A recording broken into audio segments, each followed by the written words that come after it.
Bonjour, je m'appelle Zoé et je suis la maman d'une petite fille qui s'appelle Suzanne. Aujourd'hui, je vais vous raconter ma 9e semaine de grossesse et plus particulièrement l'échographie du premier trimestre. Voici les symptômes que vous pouvez ressentir pendant votre 9e semaine de grossesse. L'aggravation des nausées, ça peut persister, ça peut perdurer, c'est très difficile, il faut tenir bon, c'est bientôt terminé. Peau grasse et acné, eh bien écoutez, pourquoi s'arrêter en si bon chemin au niveau des réjouissances? Ça continue, on peut avoir des gros boutons.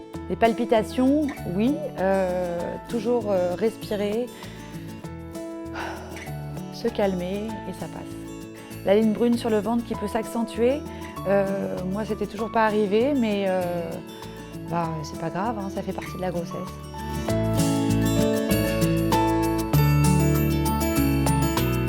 Je voulais vous raconter comment s'était passée l'échographie du premier trimestre pour moi.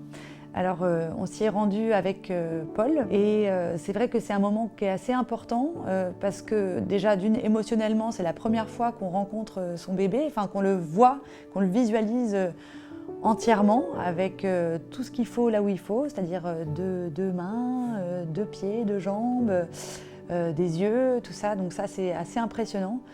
Moi, j'étais complètement bouleversée et mon mec était complètement pragmatique. Il avait des questions très précises à poser et j'étais assez étonnée qu'il ne les ait pas posées plus tôt, ni à moi, ni à personne d'autre, mais que là, tout d'un coup, ça déclenche une espèce de logorée de questions.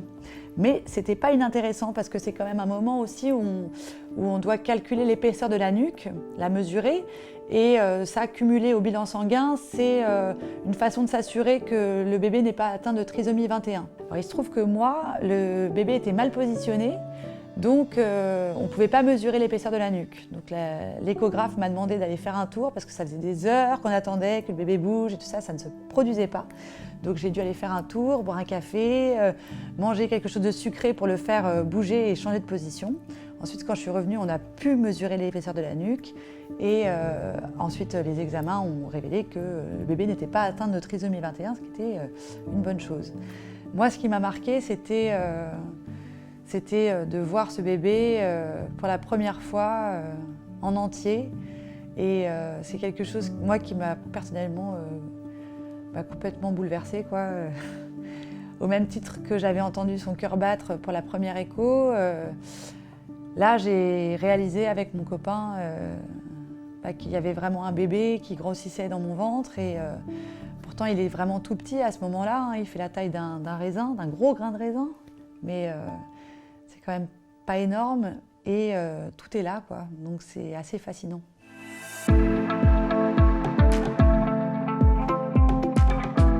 Cette échographie se réalisera idéalement la 12e ou la 13e semaine d'aménorrhée, ce qui correspond à 10 ou 11 semaines de grossesse. La première chose qu'on fera, c'est de vérifier la vitalité fœtale, que le bébé va bien, qu'il grandit bien.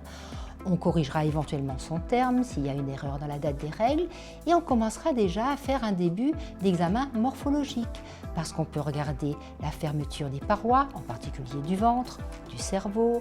On pourra voir bien sûr les membres, on vérifie qu'ils ont bien 3 segments, le bras, l'avant-bras, la main, pareil pour la jambe. On pourra souvent déjà voir la vessie et l'estomac, 2 petites taches noires dans le ventre du bébé. Et puis la chose importante sera de mesurer la nuque du bébé puisque cela fera partie des différents éléments qu'il faudra pour calculer ultérieurement votre risque par rapport au dépistage de la trisomie 21.